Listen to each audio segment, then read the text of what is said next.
ඒ කාලේ රජ යුගයක රජ කෙනෙක්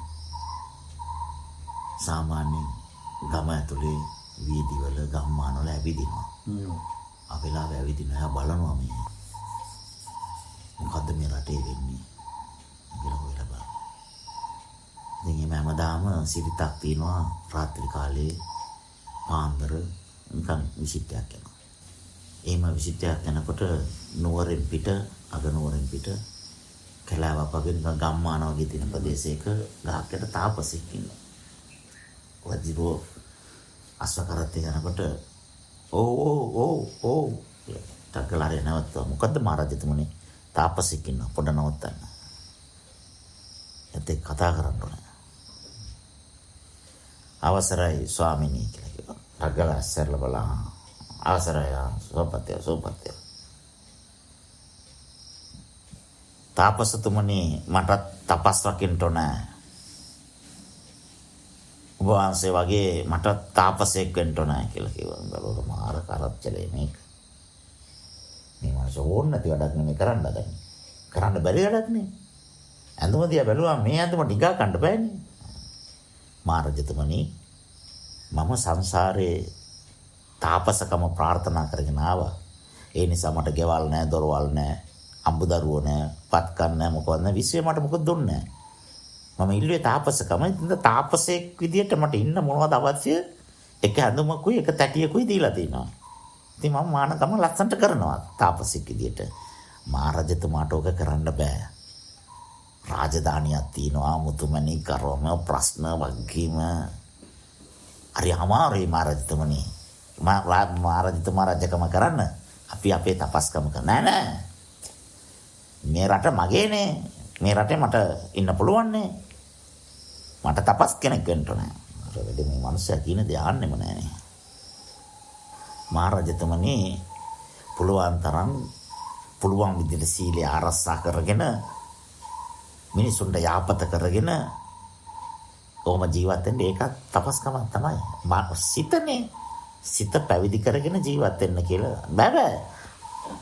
සිත පැවිදි කරන එක ඒවා කතන්දර ඒවා හරියන්නේ මට තාපසෙක් විදිහට ඉන්න ඕනේ.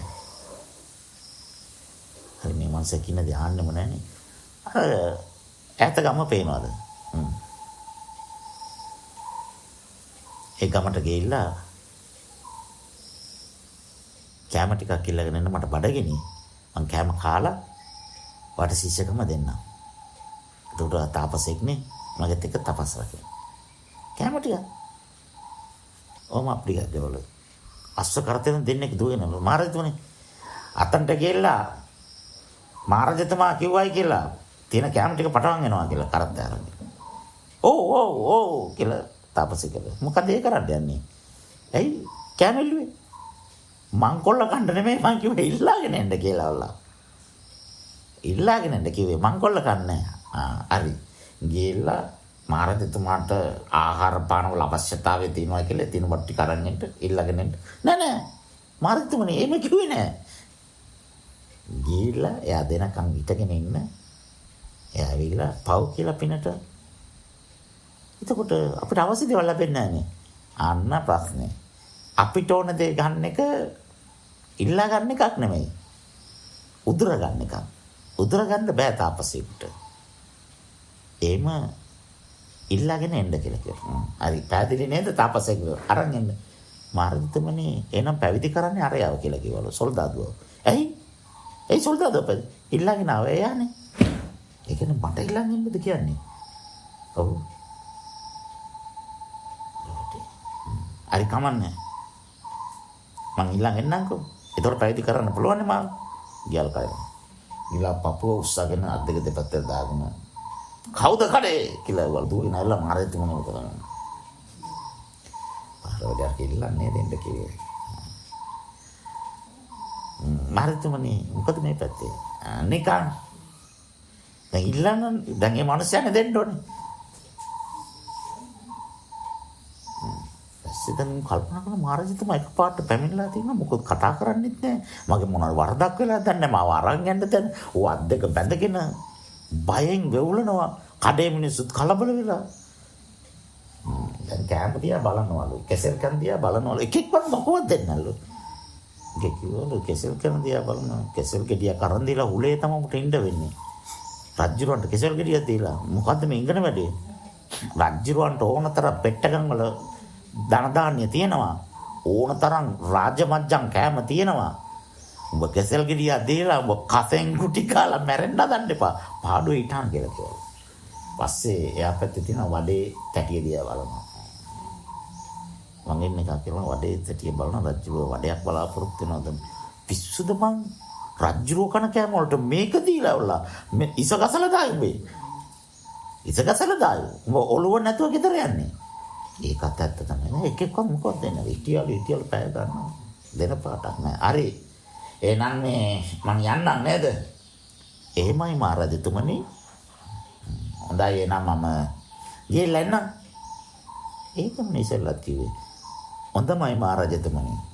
කැම්බීම ඔක්කොම පිළිවෙලට තියනවා නේද? එහෙමයි මහරජතුමනි. මහරජතුමනි පරණ දේවල් විකුණන්නේ කිසිම දෙයක් පිළිණු වෙච්ච දේවල් දෙන්නේ නැහැ. කවුරු හරි මොනවා හරි මහරජතුමාට වැරදි දෙයක් කියලා තියෙනවා වෙන්න ඇති. මම පිළිණු වෙච්ච දේවල් විකුණන්න කියලා නෑ මහරජතුමනි. මහරජතුමා ආවේ මාව පරික්ෂා කරන්න. මොකවත් කරන්නේ නෑ. බොහොම පිළිවෙලට ලස්සනට කැම ටික දෙනවා ස්වාමීනි. කවුරු හරි කියවන එක වැරදි. එහෙමද? ඔනුවෙන්ද තියෙන්නේ? එහෙමයි මහරජතුමනි. අපිට මේක මොකවත්ම දෙන්නේ නෑ. ඒ බිලත් බලනවද? නිකන්වත් සාම්පලයක් දෙන්නේ නැල්ලු. පැය ගන්න ගිහලා මහරජතුමා ආවලු. තාපසයා අත දික් කරාලු. මේ මහරජතුමා මගේ කැම එක මාර වැඩේ තාපස්තුමනේ වියංගෙන් කියලා බැලුවා. පැය ගානක් හිටගෙන හිටියා. එක මිනිස්සෙක් කිසිම දෙයක් දුන්නේ නැහැ කියලා කිව්වා. ඇයි මහරජතුමනි? දන්නේ වියංග වලින් පුළුවන් තරම් කිව්වා. දෙන්නෙම නැහැ. මහරජතුමනි එන්නේ. කඩුව ගලවන්න. බෙල්ට් එකත් එක ගලවලා තිබ්බා. ඇඳුම ගලවන්න. ඔයාගේ ඇඳුම දෙන්න මහරජතුමාට. සාමාන්‍ය වේට්ටියකුයි සාමාන්‍ය කෙනෙක්. මෙතන ඉඳලා අතන්ට වෙනකන් ගිහිල්ලා ආපහු වෙන්න කියලා. යනකොට මොකද මේ කරන්නේ? ඇයි යන්න කිව්වේ?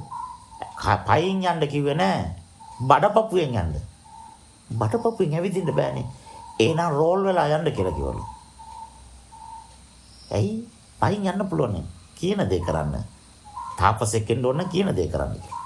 අද රෝල් වෙලා වුණා මහරජතුමාට සොල්දාදුවන්ට අතර ගන්නත් බැරිලු. ඒ තරම් දූවිලි නාලලු. අපිරිසිදෙලා. හරියට වැදිලා නැහැ කියලා මඩ ටිකක් අරන් මූණියම ගැව්වලු. මොකද්ද මේ කරන්නේ? පොඩ්ඩක් ඉන්න කරා. ඊටසේ තටිය දුන්නලු. දැන් ගිහලා අර කඩේ ළඟ හිටගෙන ඉන්න කියලා කිව්වා. ගිහලා ඉඳගෙන ඉන්නකොටම අර මිනිස්සයා ඇවිල්ලා පොඩ්ඩක් ඉන්න කියලා. වඩේ දෙකකුයි අරන් යවුවා. තෝසෙ දෙකකුත් තියලා. ඉටිලියක් තියලා. මහත්පති මම රටේ රජ්ජුරෝ පැය ගානක් හිටියා. වියංග වලින් එච්චර කිව්වා. එක මිනිස්සෙක්වත් කිසිම කෑමක් දුන්නේ නැහැ. පාර වැඩි. ඉල්ලුවටත් වඩා හොඳට දුන්නානේ. ඊට පස්සේ ගිහලා තාපසයට දුන්නාලු. මේක ජීවිත කාලෙම කරන්න පුළුවන්ද කියලා. තාපසතුමනි මේක කවදාකවත් මට කරන්න බෑ කියලා කිව්වා. මේක හරි අමාරු එකක්. ඒ හින්දා තමයි මහරජතුමාට කිව්වේ රජකම කරන්නට අපි තපස්කම කරන්න. මහානකම හැමෝටම කරන්න බෑ. මහානකම කරන්න මේ ලෝකේ යම් කිසි සත්වයක් ඉපදුනා නම් ඒ අයට දම්පැන් දීලා ඒ අය පරිස්සම් කරගන්නට රටේ රජුණවන්ටවත් මහානකම කරන්න බෑ. එන හරි දුර්ලභ ගණයේ පාරමිතාවක් මේක. ඒ අයට සිව්පස්සේ දීලා ආරක්ෂා කරගන්නට. එයා පැත්තේ වැව තියනවා ගිහලා නාලා ඇඳුම දාගන්නට කියලා. ගිහලා නාලා ඇඳුම දාලා මහා භාණ්ඩාගාරයට බාරව ඉන්න ඇමතියට කතා කරලා කිව්වල අද ඉඳලා සියලු තපස්වරු මොන ලෙන්වල මොන කඳුවල මොන ස්ථානවල ගස් යට ඉන්නවද ඒ ඔක්කොම බලලා සිව්පස්සේ දෙන්න කියලා. භාණ්ඩාගාරයේ සියලුම ආදායම් වල ආයෝජනය වැඩිම කොටස තපස්වරුන්ට දෙන්න කියලා කිව්වා. ඒ කාලේ තපස්වරු බොහොම සුවසේ දම්පැන් වළඳලා ජීවත් වුණාලු. ධාර්මික රාජ්‍යයක්. ධාර්මික රාජ්‍ය. ඒ කියන්නේ රජකම කරන්න පුළුවන් මිනිස්සයාට අර මානකම කරන්න බෑ. ඇයි ඉල්ලා ගන්න බෑ යාට.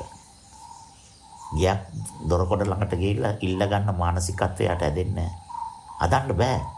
ඒක හැදෙන්න ආත්ම කරුත්වය නැති වෙන්න ඕනේ. තමකම නැති වෙන්න ඕනේ.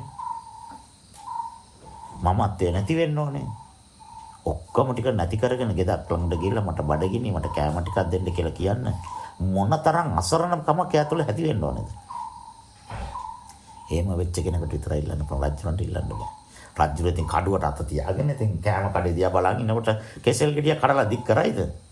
අනිවාර්යයෙන් ඉසගසලා දාන බයයිනේ. කවදාවත් ඉල්ලන්න බෑ. ඒ ඇඳුමට දෙන්නෙත් නෑ.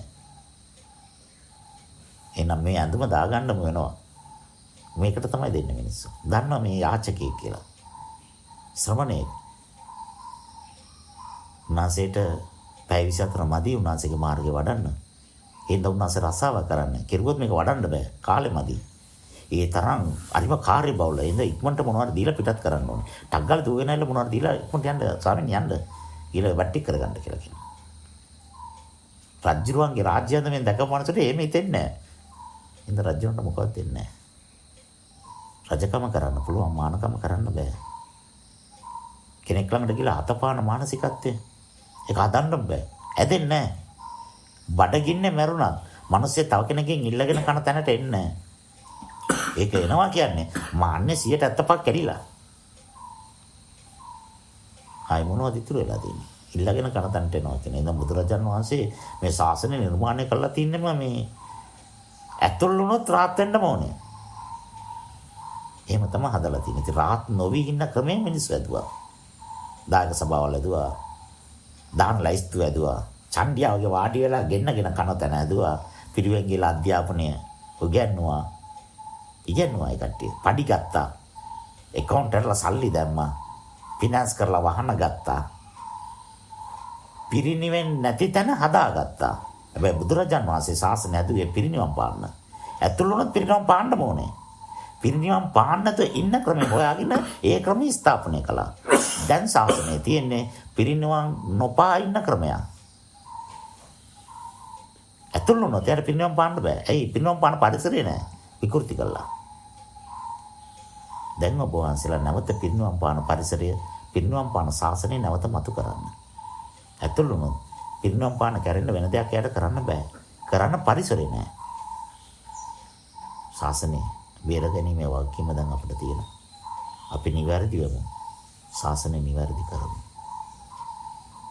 වම